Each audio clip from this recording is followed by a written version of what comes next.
Let's talk about the news because there's a bunch of stuff happening. This is the rumor recap because we are now in the GM meetings and the winter meetings are just over the horizon. So a lot of free agency stuff, a lot of trade stuff, a lot of award stuff, okay? First up, Manager of the Year was announced. And for the AL, we had back-to-back winners, actually in both. It was Mr. Pat Murphy and Mr. Stephen Vogt, the pride of Olympia, Washington, girls high school basketball referee group, and they are both the Manager of the Year. The last time an NL manager won back-to-back was in 04 and 05 with Bobby Cox in Atlanta, and in AL it was Kevin Cash 2021. So congratulations to these two on winning them.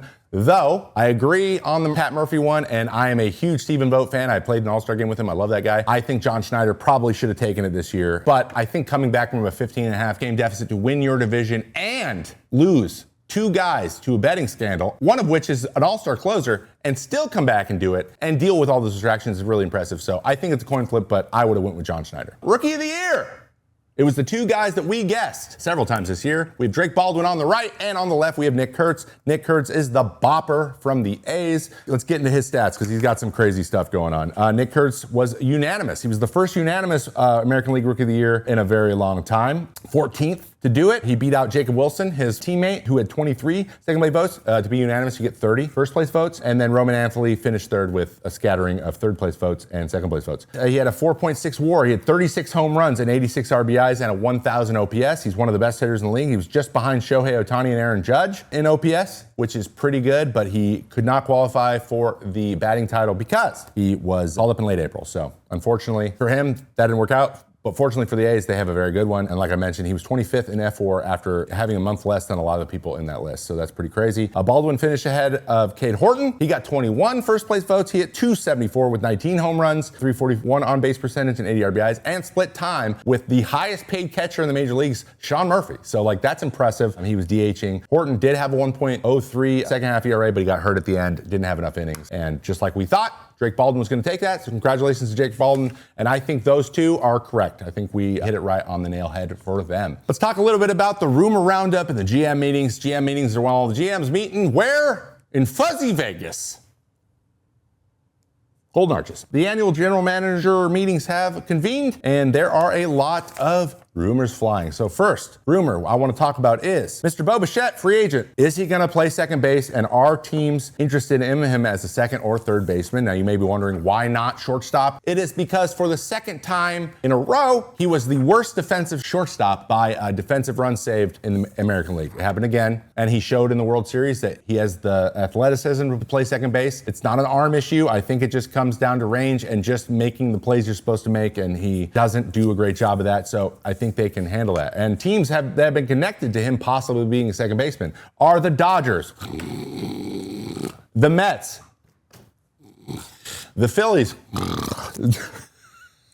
and the Giants. Hey, there's one. Giants with Willie Adames. So these guys all have really good shortstops. The guy can swing it. I think that's not surprising. I believe he was second in hits and he missed the last 2 weeks of the season, which is crazy. So he could be a huge pickup. Now how that changes his value, I don't know. He's still 27 years old. He's looking for a big deal. He's going to get paid. And the guy can freaking hit. So any team could use him, but interesting. Bo Bichette is being thrown around here. Speaking of second baseman, the Arizona Diamondbacks have put out there that Ketel Marte, they might be motivated in moving him. Now, this is a guy who I think is a sleeper. He's almost the Jose Ramirez of the NL for me. Like almost, not quite, but almost. He's a very productive player. He's always playing better than you think he's playing. And it's just Arizona. Sometimes those guys get lost behind the other big boppers in that division. But the report comes after Marte and the D-backs went through a little bit of a difficult stretch this last year after he re-extended with them going into the season.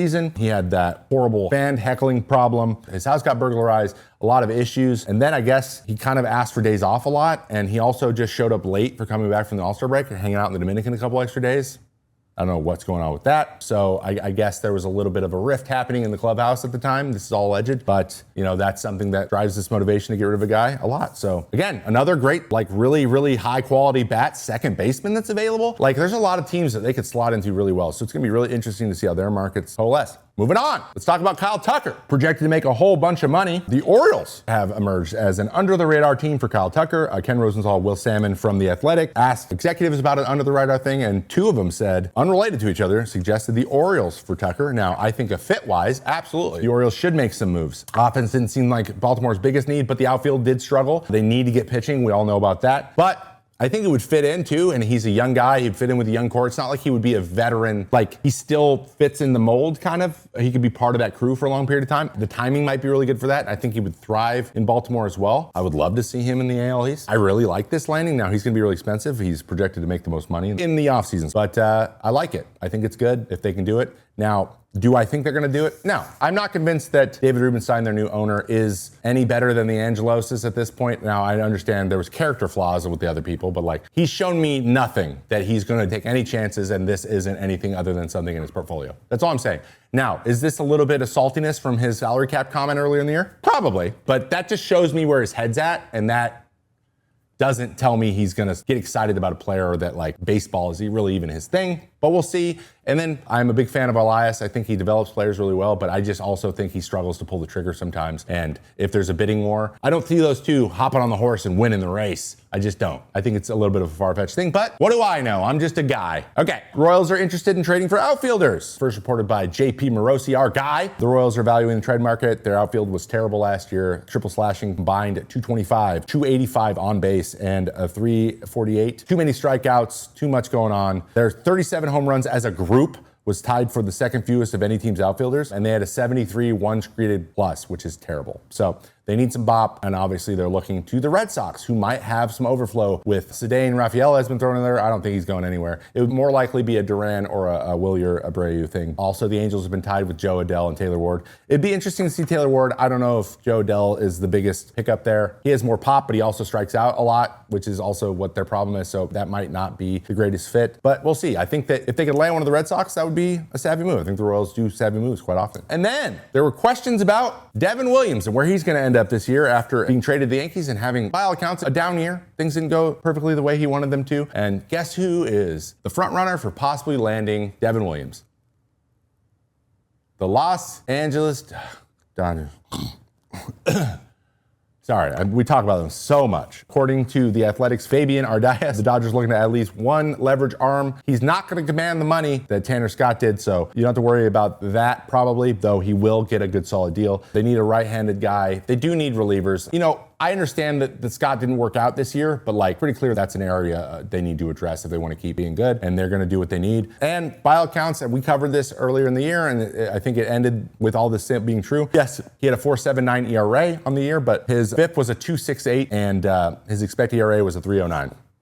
Not as dominating as he was in Milwaukee, but again, we went over the defenses. Milwaukee's defense has always been elite. The Yankees hasn't. That's probably most of what was going on. And he finished strong, and he threw well in the playoffs. So we'll see. The Dodgers could be in for Devin Williams, and I like that for the Dodgers. I think that is a good move. He is one of the elite guys out, but I also think that he's a little bit more affordable, or there might be like a bridge situation where you can go 1 year, opt out, higher AAV, and a lot of flexibility both ways. So we can either recoup or opt in. I think that's a likely scenario, especially with the Dodgers, who are probably going to go for everyone else, as we mentioned earlier. Okay, that is the rumor recap. That is what we have going on this week. Next week, we're going to have another one because I'm sure there'll be a bunch more stuff out, and we will cover the rest of those awards in that show as well.